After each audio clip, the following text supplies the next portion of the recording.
এ এক অন্যরকম ঢাকা। নেই চিরচেনা যানজট, হর্নের বিকট শব্দ।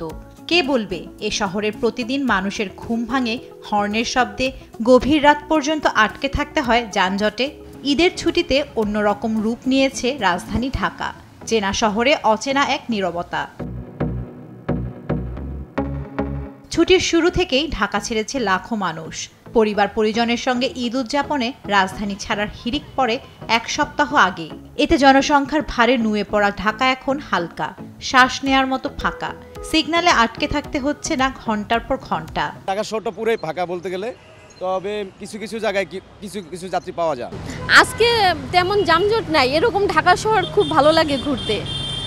যে কোনো জায়গায় আধা ঘন্টার মধ্যে যাওয়া যায়, যেখানে 2-2.5 ঘন্টা লাগে। ছুটির সময়টা উপভোগ করছেন ঢাকায় থেকে যাওয়া মানুষ।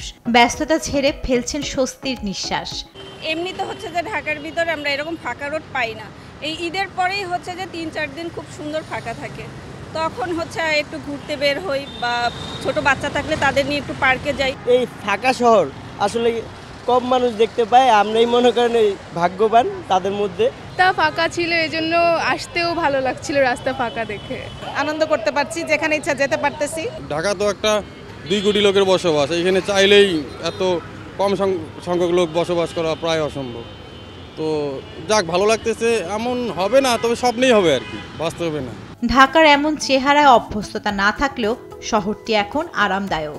উৎসব বা ছুটির সময় ব্যস্ত নগরী ঢাকা হয়ে যায় ফাঁকা। রাস্তাঘাটে থাকে না চিরচেনা যানজট। এই ফাঁকা ঢাকাই আবার আমাদের মনে করিয়ে দেয় কতটা প্রাণচঞ্চল এই শহর মানুষের উপস্থিতিতে। জান্নাতুল মোহনা, দেশ টিভি, ঢাকা।